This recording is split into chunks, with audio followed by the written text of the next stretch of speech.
this is the place to do it. Well, you never know what you'll see on the back roads. Hey, travel reporter John Bartell here. We're about to dive headfirst into California's weird side. A side where the lines between fact, fiction, and total nonsense starts to blur. Buckle up, because we're checking out some of California's myths, legends, and bizarre truths. And we're gonna start things off at the Queen Califia's Magical Circle Garden in Escondido. There are multiple theories on how California got its name. But locked behind this gate at Kit Carson Park in Escondido, there's a colorful sculpture garden depicting the legend of Queen Calafia and her army of woman warriors. She decided she was going to take a trip aboard her Griffin birds to find the Island of Gold. So when she landed on the Island of Gold, all of her warriors were so impressed with this find and what she had done for them, they decided to name it California. This is Marty Tiedemann, docent coordinator for Queen Calafia's Magical Circle, and the colorful sculptures on display were created by French artist Niki de Saint-Phal. Everything in this garden is done by hand by the artisans. Niki was a sculptor, painter, filmmaker, and model. Her colorful sculptures can be found all over the world, but what sets her apart from other artists is her use of unique ceramic tile and stone. Semi-precious and precious stones from around the world. Niki kind of collected them. She was amazed with texture and color. Not only was Niki inspired by the story of Queen Calafia, but also California's plants and animals. Snakes are a reoccurring theme in her artwork, and they surround the border of the sculpture garden. Marty says they represent getting over fear. She wanted to make sure it was friendly, it was smiling, it didn't have fangs. In the center of the garden is a representation of Queen Calafia riding the bird that brought her to California.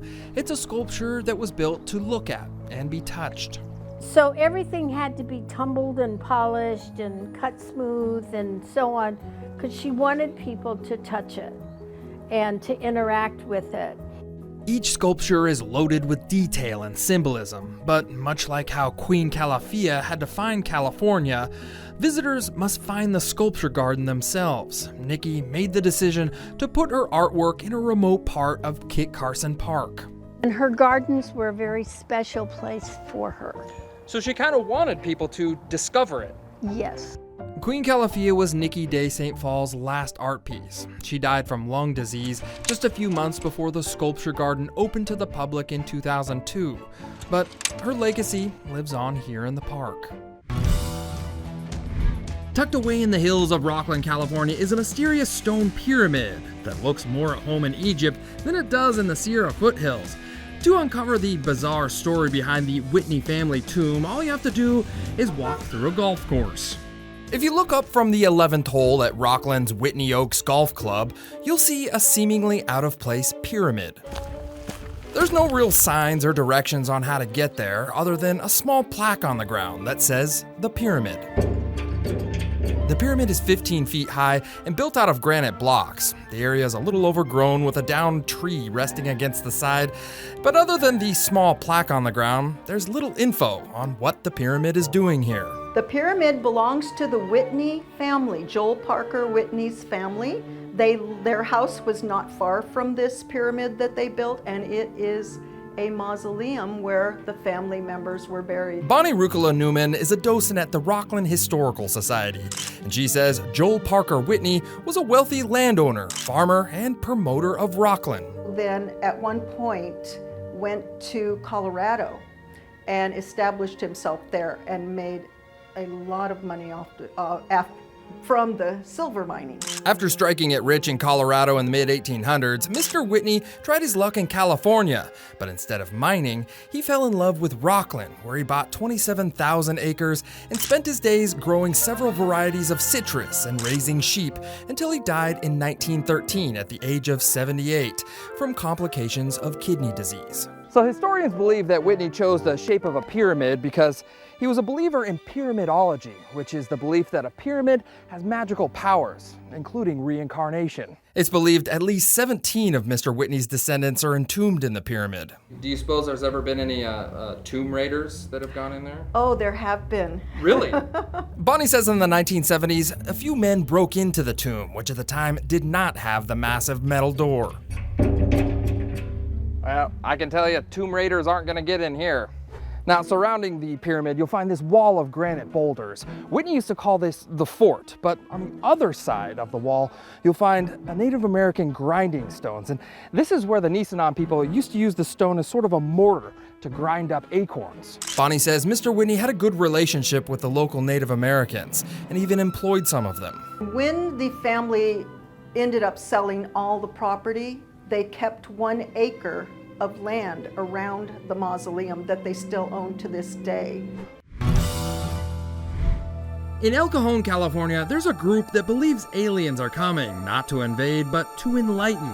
Next stop, we visit Unarius Academy of Science, where intergalactic wisdom meets truly out-of-this-world fashion.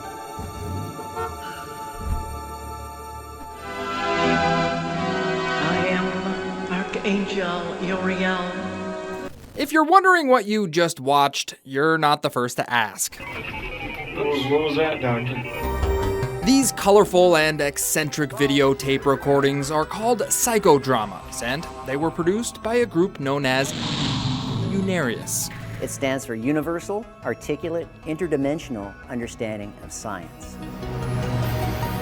Unarius is located in the center of El Cajon, a city just outside of San Diego. It's very eye-catching from the street here. Does it bring in a lot of people? It does. Kevin Kenny is a teacher at Unarius, and if you're curious enough to walk inside the building, he'll gladly show you around. This model mock-up of a spacecraft was actually used in a film called The Arrival. Unarius is not a sci-fi movie production company. In fact, they're far from it. Unarius is a spiritual school. And in Unarius, what we teach is that every one of us are energy beings. Before you jump to any crazy conclusions, let's take a step back. Unarius was founded in 1954 by cosmic visionaries Ernest and Ruth Norman, with the goal of understanding energy and the joining of science and spirit. What does that mean, you ask? Well, there's an entire library of more than 70 volumes that explain the ideas of Unarius, but in simple terms, Kevin puts it this way. It's a school where we learn as individuals how to become a better human being. Yes, Unarius believes in UFOs, aliens, and they praise the work of inventor Nikola Tesla, but Kevin says in no way is Unarius a religion or a cult. If you want to learn more about Unarius, that's wonderful, and if you don't, that's wonderful too. Increased charismatic factor. This is all raw tape, raw footage, and there's thousands of tapes here. In the late 1970s and early 80s, Unarius co-founder Ruth Norman, who calls herself Uriel, asked students to make a series of movies, or psychodramas as she calls them. This, for the most part, was not scripted. It was kind of... None of it was scripted. Listen, you know, you can be programmed to work on the computer like this idiot. We would have an outline. We shall go on to even higher, crowning the lights. Higher control. Yes. Kevin admits that some of the improvisation was not great, but it was an important part of the process. We weren't doing it to win an Oscar. We were doing it as a part of our own healing. Unarius teaches that the human soul as we know it is actually just energy that lived in multiple past bodies. The psychodramas were meant to represent scenes from the actors' past lives. It was just us exploring our own mind. Kevin says under the direction of Uriel, the costume designs and special effects more than made up for the lack of acting skills, and the colorful psychodramas were then distributed to public access stations across the U.S. to help spread the teachings. She began this video department and film department at 78 years old. And when Uriel passed away in 1993, she left behind a small legacy. A legacy of creativity and not being afraid of believing in something different. Do some people think you guys are crazy? Absolutely. Absolutely. But, you know, if you're on a crazy world, isn't that a badge of honor? Let the love of life flow unto all mankind and you. In sunny La Jolla, there's a seaside souvenir shop on the San Diego coast with a secret tunnel that once played host to smugglers and shady dealings. Let's check out the Cave Store, where history is hidden just below the gift shop. Every day, a long line forms outside the Cave Store. It's not because there's a hot sale on souvenirs. Oh no, these tourists are forking out $10 a piece just so they can walk down some stairs. This is 145 steps, so it is quite a climb. Cave Store owner Shannon Smith assures me this isn't one of those trendy San Diego workout gyms. These stairs lead to this. Sunny Jim's Cave, an underground window to the La Jolla coast. If you guys actually look right behind you, you could see a face. And I forget what it's called, but that's a famous face. The silhouette face that tourist Crystal Jones is talking about is Sunny Jim. You know, the 1920s British cereal box mascot. You ever thought about changing the name? You know, maybe to Shannon Smith? No, absolutely not. The name's a little outdated because the cave was dug back in 1902 by German artist and entrepreneur Professor Gustav Schultz. Why, you ask? There were pirates that smuggled up gold. Well, that was one rumor that started, but the real reason was this. There has always been a charge. That's why it was dug, for Professor Schultz's retirement. When his art business didn't take off, Professor Schultz hired 2 laborers to dig a hole to the ocean under his store. It was a money pit of sorts, except Schultz profited off it, and so did every store owner after him. It's working out well for me, so that's all I really care about.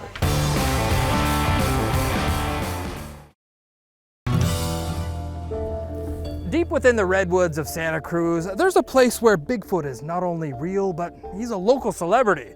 You're watching Bartell's Backroads, and we're about to head into the Bigfoot Discovery Museum, where footprints, fur samples, and a whole lot of wild encounters keep the legend alive.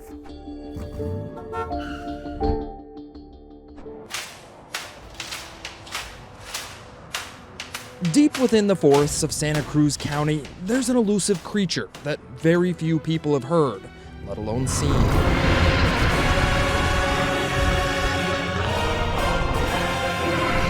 So we set up down there and we got our audio recorders. And just as we were setting up, we heard a scream. But one of those few people who've both heard and seen it is Michael Rugg. So I made a noise to get things going, like this.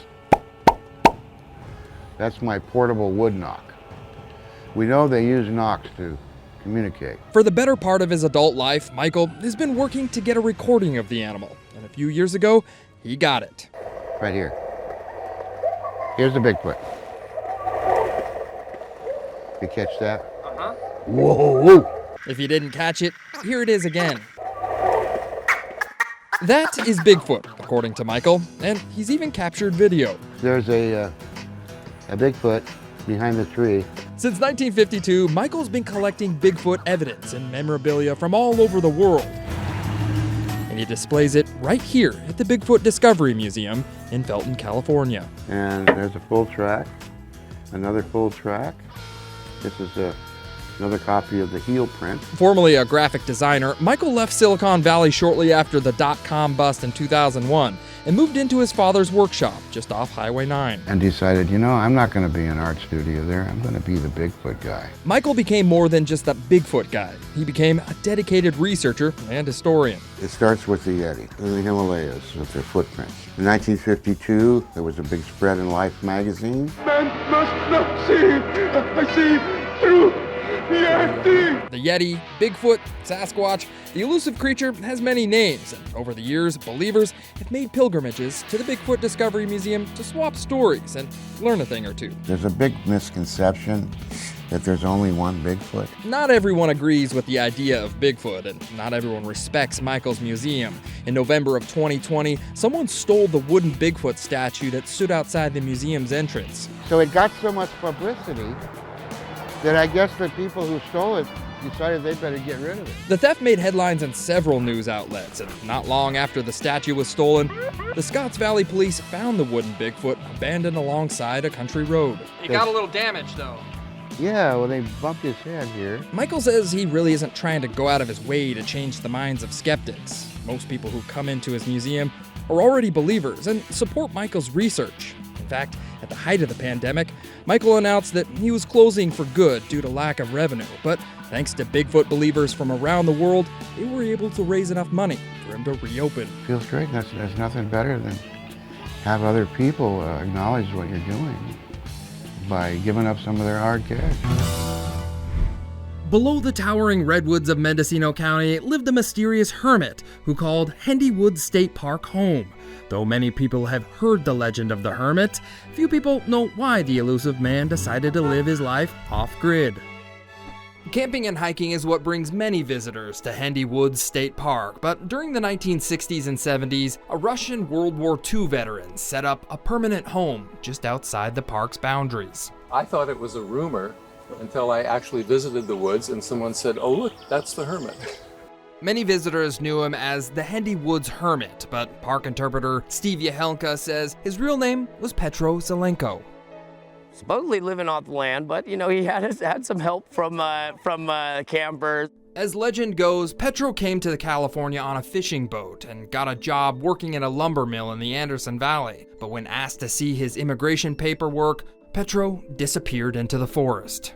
Much of what used to be here is fully decomposed now. You can see Petro's makeshift home if you take the Hermit Hut Trail. Now a part of the park, it was once built on old logging land. To survive, Petro did a lot of foraging, but he also relied on the kindness of campers to give him food and cigarettes.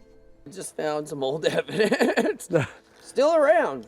It's easy to see why Petro chose to live out here. If you take the Big Hendy Discovery Trail, you'll find yourself in the Hendy Grove under towering redwoods.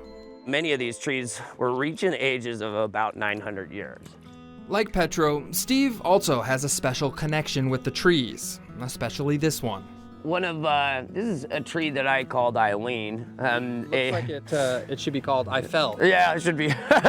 Steve is a part of the Ports program, which teaches kids about the forest over live streaming video. After a storm in January of 2023, he was teaching a class and witnessed Eileen fall over.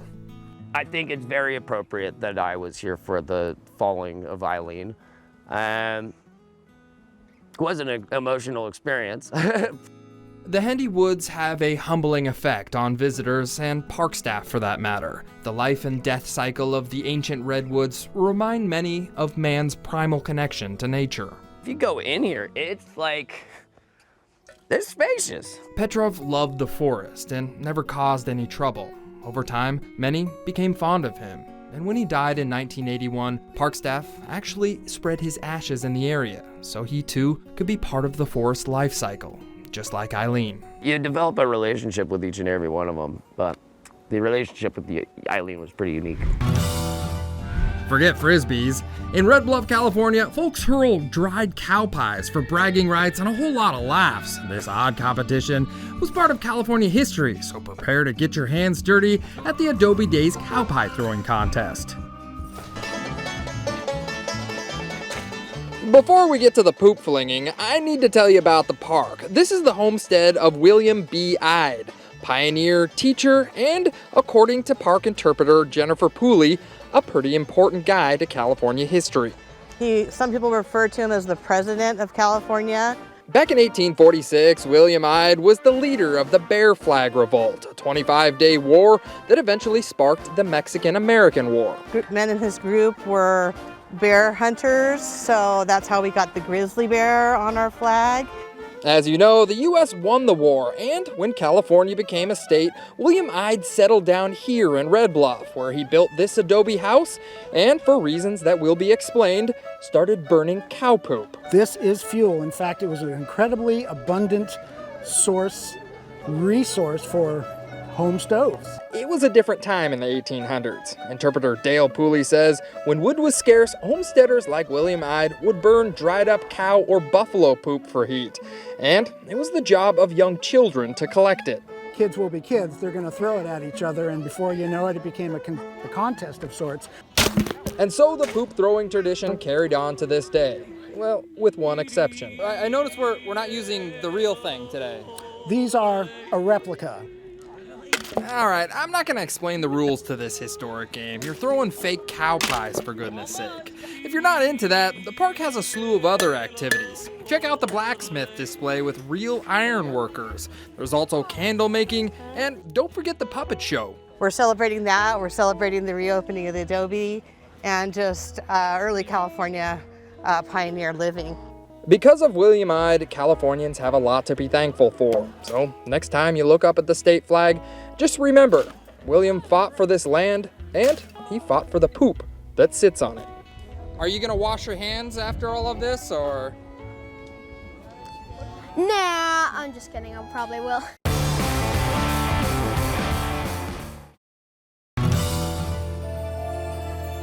They say mythical beings called Lemurians actually live inside Mount Shasta, and they hold ancient secrets. Hey, John Bartell here. You're watching Bartell's Backroads, Myths, Legends, and Bizarre Truths. And this myth starts at the headwaters of the Sacramento River. That's fresh. Located at the edge of the Mount Shasta City Park is the headwaters of the Sacramento River, and it's arguably the cleanest water in the state. It's just clean. We test the water up high every year. Scientists estimate it takes 50 years for snowmelt on Mount Shasta to filter through the billions of tiny cracks before flowing out of the headwaters. And when it does, historian Bill Meese says it can be a spiritual experience. Tens of thousands of people have kind of visionary experience here. The legends and magic that Bill is talking about is that of the Lemurians, a mythical colony of highly evolved humans that live inside Mount Shasta.